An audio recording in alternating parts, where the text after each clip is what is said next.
Camera fear दूर होगा सिर्फ एक दिन में, यानी कि सिर्फ 24 घंटे में। अभी क्या होता है कि आप कैमरे के सामने जाते हैं तो कांपने लग जाते हैं, डरने लग जाते हैं, ज़बान लड़खड़ाने लग जाती है, खून जम सा जाता है, बॉडी एकदम स्टिफ हो जाती है, टाइट हो जाती है। लेकिन अगर आपने मेरी बताई हुई इस प्रैक्टिस को, जो कि इस वीडियो में बताने वाला हूँ, ये कर लिया, तो आप सिर्फ एक दिन में 24 घंटे में इस डर को दूर भगा सकते हैं। हेलो फ्रेंड्स, वेलकम टू फिल्मी फंडे, John films academy, the practical film school. मैं हूं आपका अपना वीरेंद्र राठौर और आप देख रहे हैं बॉलीवुड का Google, John films YouTube channel, जहां पर स्ट्रगल की बातें नहीं होती, स्ट्रगलर्स की बातें नहीं होती, सिर्फ और सिर्फ सॉल्यूशन को लेकर बातें होती हैं कि सॉल्यूशन ही लाइफ में आगे लेके जाते हैं। स्ट्रगलर की बातें, स्ट्रगल की बातें कभी भी लाइफ में आगे लेके नहीं जाती हैं। तो इसी प्रैक्टिकल अप्रोच के साथ आज के वीडियो को शुरू करते हैं कि कैसे 24 घंटे में आप अपना कैमरा फियर दूर कर सकते हैं। तो एक्टर बनने का सपना तो देखते हो, लेकिन जब भी सेल्फ ऑडिशन रिकॉर्ड करते हो घर से या कहीं पे भी ऑडिशन देने जाते हो, तो एकदम से ऐसा लगता है जैसे कि बहुत ही भयानक स्थिति में आप आ गए हो। मतलब आए भी इसी के लिए थे और वही सबसे खतरनाक जगह भी लगने लग जाती है। एकदम से डर जाते हो, काँपने लग जाते हो, पसीना छूट जाता है, शक्लो-सूरत पे वो नर्वसनेस, वो लो कॉन्फिडेंस दिखने लग जाता है, आपका ब्लड प्रेशर इधर-उधर हो जाता है, डायलॉग बोलना शुरू करते हो तो गला सूखने लग जाता है या फिर फंबल हो जाता है या फिर लाइन्स भूल जाते हो। ये सारे के सारे सिम्पटम्स हैं कैमरा फियर के। और आज मैं ऐसी टेक्निक बताऊंगा आपको कि इंस्टेंटली आप अपने घर पे प्रैक्टिस करके इसको दूर कर सकते हैं। पहले हमको समझना पड़ेगा इसके रूट कॉज को कि ये प्रॉब्लम क्यों है, हमें इतना कैमरा फियर क्यों होता है। देखिए, कैमरा फियर ना पूरी तरह से एक मिथ है, एक झूठ है जिसको हमको समझना पड़ेगा। कैमरा फियर एक्चुअली नहीं है। बात यह है कि जब आप कॉन्शियसली कैमरे के सामने जाते हो, तो आपको लगता है कि लोग क्या कहेंगे। लेकिन जब आप सेल्फी लेते हो या अपने मोबाइल से फ़ोटो लेते हो या वीडियो बनाते हो, तब तो आप कॉन्शियस नहीं होते, आप नर्वस नहीं होते, आपको टंग ट्विस्टर वर्ड्स नहीं आते, मतलब कुछ भी ऐसा नहीं होता। फिर अचानक ऑडिशन के टाइम पे ऐसा क्यों होता है? क्योंकि आपको लगता है कि लोग क्या सोचेंगे, लोग जज करेंगे मेरी परफ़ॉर्मेंस को। बट एक्चुअली ये झूठ है, लोग वहाँ पर हैं ही कहाँ? वहाँ तो सिर्फ आप हैं और कैमरा है। वो लोग ही नहीं हैं जो जज करने वाले हैं, वो तो कहीं और बैठे हैं। और यहाँ पर आप ये सोच रहे हैं लोग क्या सोचेंगे, लोग क्या कहेंगे, लेकिन जब आप सेल्फी मोड में होते हैं तो ये नहीं सोचते हैं। लेकिन ऑडिशन मोड पे जाते हैं तो ये सोचने लग जाते हैं। तो पहली बात तो ये है कि वहाँ पर सिर्फ कैमरा है, कैमरा अपना दोस्त है, कैमरा एक मशीन है, सिर्फ टूल है और कुछ भी नहीं है। वो आपको जज नहीं कर रहा है, वो आप जैसे हो वैसा रिकॉर्ड कर रहा है एज़ इट इज़। तो आप ही उससे ये मत सोचिए कि यार ये जजमेंट होगा, ये जजमेंट क्या करेगा कैमरा? कैमरा जज नहीं करेगा, कैमरा तो एज़ इट इज़ रिकॉर्ड करेगा। तो कॉन्फिडेंटली आप ये समझिए कि ये लोग नहीं हैं, कैमरा है और कैमरा जज नहीं करता है।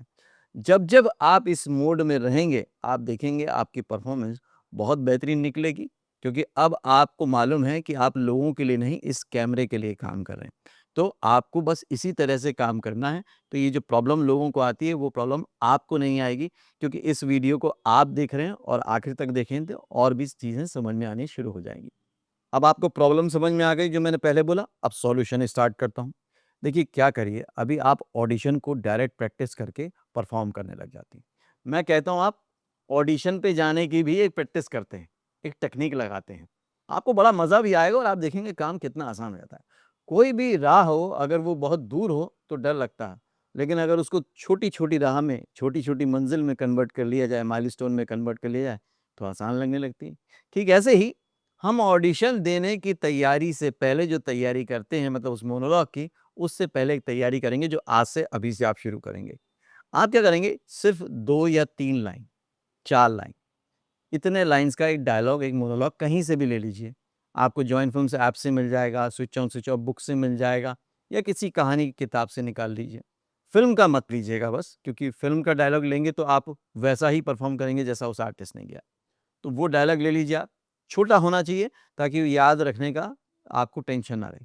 अब वो 2 लाइन के डायलॉग को आप अपना मोबाइल लगाइए या आपके पास जो भी कैमरा है वो लगाइए और मोबाइल के बैक कैमरा से, फ्रंट कैमरा से नहीं, जहाँ पे स्क्रीन पे आप खुद नज़र आ रहे हो वो नहीं, बैक कैमरे से आप अपने आप को रिकॉर्ड कीजिए सिर्फ़ 2 लाइन को उसी इमोशन में बोलते हुए जिस इमोशन की वो लाइन है और रिकॉर्ड करके छोड़ दीजिए।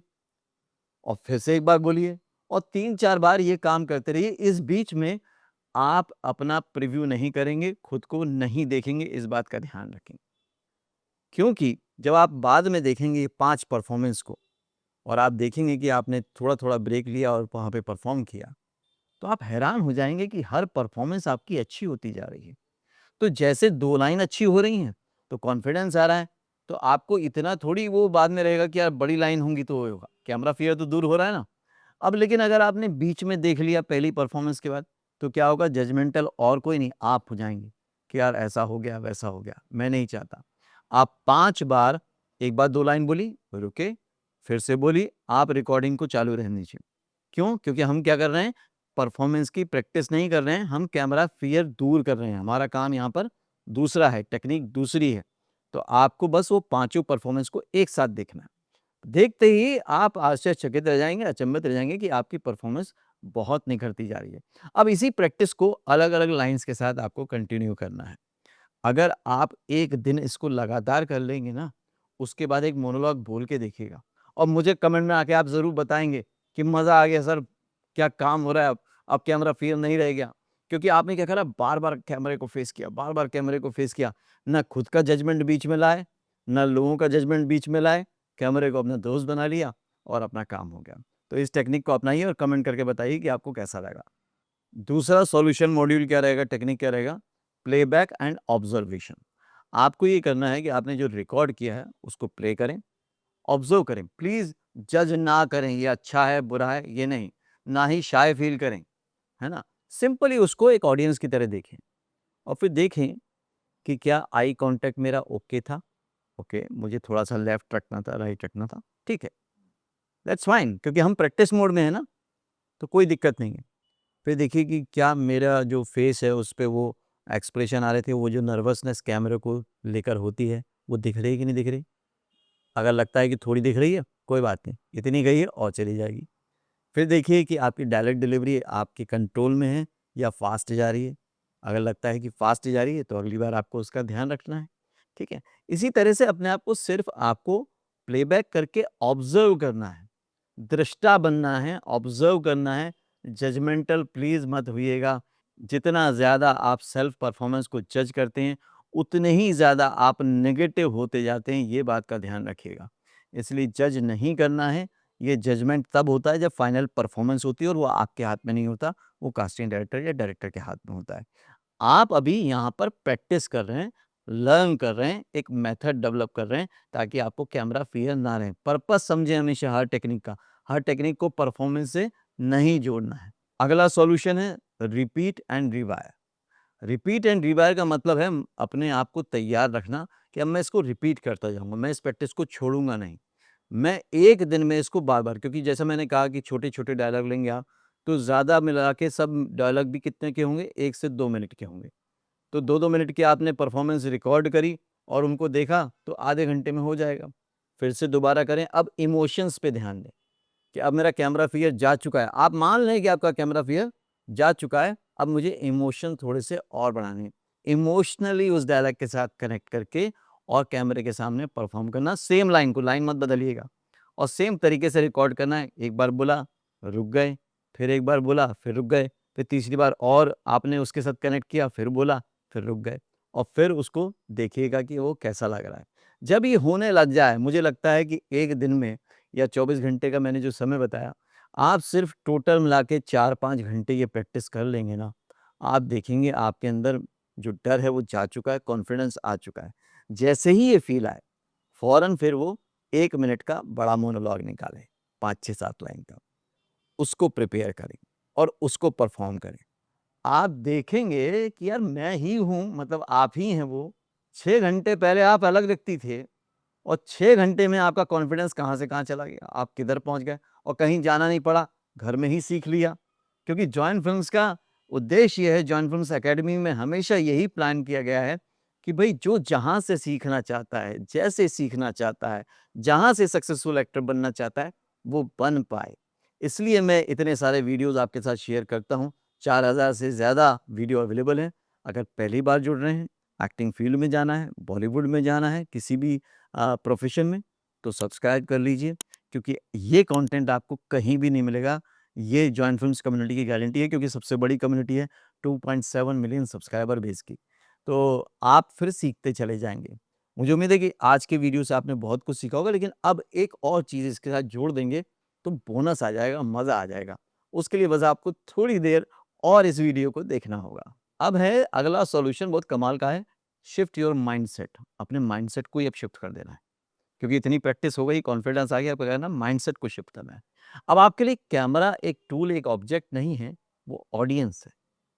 उसके लिए आप काम कर रहे हैं, ठीक है? या कैमरा जो है वो अदर कैरेक्टर है। एक कैरेक्टर से आपका मोनोलॉग जो है वो कन्वर्सेशन चल रहा है, बात चल रही है। तो आप ये समझिए कि वो सामने खड़े हैं या खड़ी हैं और आप उनसे बात कर रहे हैं। कैसे बात करेंगे? तो अब वो आपके लिए पर्सन हो गया, और ज़्यादा पर्सनलाइज़ कीजिए उसको। और फिर बस यही करना है कि सेल्फ जजमेंट नहीं करना है, सेल्फ डाउट नहीं करना है, इसी को रिपीट और रिवायर करते चले जाना है। और उसके बाद जब आप देखेंगे कि आप मोनोलॉग भी परफ़ॉर्म करने लग गए, तो आप आके मुझे ज़रूर थैंक यू बोलेंगे यहाँ पर। क्योंकि switch on switch off acting technique में, एक्टिंग मेथड में यही सबसे अच्छा है कि इंस्टेंट रिज़ल्ट आता है। जितनी भी टेक्निक्स हैं, मेथड हैं, वो इंस्टेंट रिज़ल्ट देती हैं। ये जो मैंने आज प्रैक्टिस बताई है, ये जब मैं स्टूडेंट्स को कराता हूँ अपनी ऑनलाइन क्लासेस में या ऑफलाइन क्लासेस में, मुझे खुद को हैरानी होती है कि यार यही पर्सन आधे घंटे पहले कैसे परफ़ॉर्म कर रहा था और उसके बाद अभी कैसे परफ़ॉर्म कर रहा है। एकदम चेंज हो जाता है मामला। और आप लोग तो बहुत लकी भी हैं कि आजकल ऑनलाइन ऑडिशंस हो रहे हैं, ऑनलाइन सिलेक्शन हो रहे हैं, ऑनलाइन आप एक्टिंग सीख भी सकते हैं। तो इसका भी फ़ायदा उठाइए, क्योंकि पहले किसी को भी करियर बनाना होता था तो मुंबई आना पड़ता था। मैं इसलिए बोल रहा हूँ, हमें स्ट्रगल की बातें नहीं करनी है। हमें सक्सेसफुल होने के लिए जो-जो करना है, हम उस पर काम करेंगे। हम अपने सपने को सच करेंगे, सपनों को छुपाएँगे नहीं। क्योंकि एक सफल एक्टर तभी एक सक्सेसफुल बन सकता है, जब वो ये सारे सिस्टम को अपनाए, प्रोसेस को अपनाए। अब आपके ऊपर है, इस प्रैक्टिस को आप अच्छे से करेंगे, तो आप बन जाएँगे एक हीरो। नहीं, तो ज़ीरो तो हैं ही हैं, उसमें तो कुछ होने वाला नहीं है। तो अगर हीरो बनने की तैयारी करनी है, तो आज के वीडियो को प्रैक्टिस करिएगा और मुझे कमेंट ज़रूर करिएगा। लाइक कीजिएगा, शेयर कीजिएगा वीडियो को, अगर अच्छा लगा है तो, नहीं अच्छा लगा मत कीजिएगा। और अगर अच्छा लगा है तो किसी के साथ शेयर भी कर दीजिएगा, ताकि ये अच्छी-अच्छी बातें वो भी सीख पाए, उसका भी डर दूर हो पाए और आपके माध्यम से ये काम बड़ी आसानी से हो सकता है। ठीक है? तो अगले वीडियो में फिर से मिलूँगा, तब तक के लिए देखते रहिए, सीखते रहिए, जमे रहिए। All the very best.